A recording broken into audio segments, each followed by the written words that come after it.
दोस्तों, आज की यह वीडियो सिर्फ एक खबर नहीं है, बल्कि एक ऐसी पूरी कहानी है जो दुनिया के भविष्य को बदल सकती है। एक ऐसा घटनाक्रम जो धीरे धीरे शुरू हुआ लेकिन अब एक ऐसे मोड़ पर आकर खड़ा है जहां से या तो शांति का रास्ता निकलेगा या फिर एक ऐसी जंग की शुरुआत होगी जिसे इतिहास शायद तीसरे विश्व युद्ध के नाम से याद करे। और इस पूरी कहानी के केंद्र में हैं तीन बड़े नाम, ईरान, अमेरिका और रूस, और इनके बीच फंसी हुई है पूरी दुनिया। शुरुआत करते हैं उस वायरल खबर से जिसने इंटरनेट पर आग लगा दी है। दावा किया जा रहा है कि ईरान के सुप्रीम लीडर के बेटे मुज्तबा खामेनेई अब सीधे वॉर रूम में पहुंच चुके हैं और सेना की रणनीति खुद संभाल रहे हैं। यह खबर इतनी तेजी से फैली कि लोगों को लगा कि अब ईरान पूरी तरह युद्ध मोड में आ चुका है। लेकिन जब इस दावे की जांच की गई तो सामने आया कि इसकी कोई आधिकारिक पुष्टि नहीं है। कई रिपोर्ट्स यह कहती हैं कि मुज्तबा लंबे समय से सार्वजनिक रूप से नजर नहीं आए हैं और उनकी गतिविधियां बेहद सीमित हैं। ऐसे में उनका अचानक वॉर रूम में होना ज्यादा एक मनोवैज्ञानिक दबाव बनाने की रणनीति या फिर सोशल मीडिया का भ्रम भी हो सकता है। लेकिन यह भी सच है कि जब इस तरह की खबरें फैलती हैं तो उनका असर सिर्फ सूचना तक सीमित नहीं रहता, बल्कि वह लोगों के दिमाग में डर और असुरक्षा की भावना पैदा करती है। और यही इस समय हो रहा है।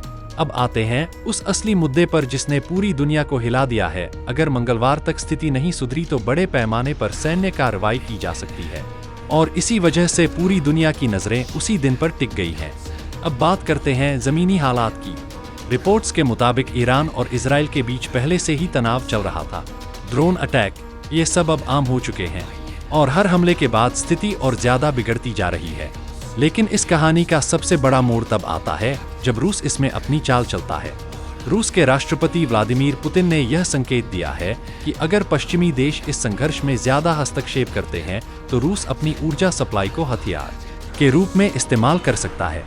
यह कोई छोटी बात नहीं है, क्योंकि यूरोप पहले ही ऊर्जा संकट से जूझ चुका है और अगर इस बार सप्लाई रुकती है तो वहां की स्थिति बेहद खराब हो सकती है। फैक्ट्रियां बंद हो सकती हैं, बेरोजगारी बढ़ सकती है और महंगाई अपने चरम पर पहुंच सकती है। अब जरा इस पूरी तस्वीर को एक साथ देखिए। मिडिल ईस्ट में युद्ध, होर्मुज़ स्ट्रेट का खतरा और रूस का ऊर्जा दबाव, यह तीनों चीजें मिलकर एक ऐसा वैश्विक संकट पैदा कर रही हैं जो सिर्फ एक क्षेत्र तक सीमित नहीं है, बल्कि पूरी दुनिया को प्रभावित कर सकता है। भारत जैसे देशों के लिए भी यह स्थिति आसान नहीं है, क्योंकि भारत अपनी ऊर्जा जरूरतों के लिए काफी हद तक आयात पर निर्भर है।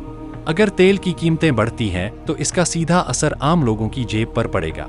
पेट्रोल, डीजल, गैस, सब कुछ महंगा हो जाएगा और इसका असर सिर्फ ट्रांसपोर्ट या उद्योग तक सीमित नहीं रहेगा, बल्कि हर उस चीज पर पड़ेगा जो हमारी रोजमर्रा की जिंदगी का हिस्सा है। अब सवाल यह उठता है कि क्या यह स्थिति सच में वर्ल्ड वॉर में बदल सकती है। हर देश अपनी ताकत दिखाना चाहता है और कोई भी पीछे हटना नहीं चाहता, और यही चीज स्थिति को और ज्यादा खतरनाक बना देती है।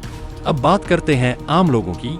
इस पूरे संघर्ष का सबसे बड़ा असर उन्हीं पर पड़ता है, चाहे वह मिडिल ईस्ट के लोग हों जो सीधे युद्ध का सामना कर रहे हैं, या फिर दुनिया के बाकी हिस्सों में रहने वाले लोग जो आर्थिक प्रभाव झेल रहे हैं।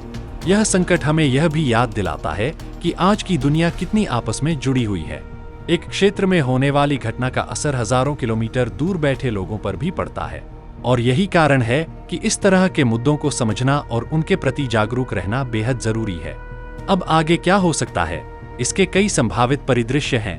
पहला यह कि कूटनीतिक प्रयास सफल हो जाएं और स्थिति को नियंत्रित कर लिया जाए।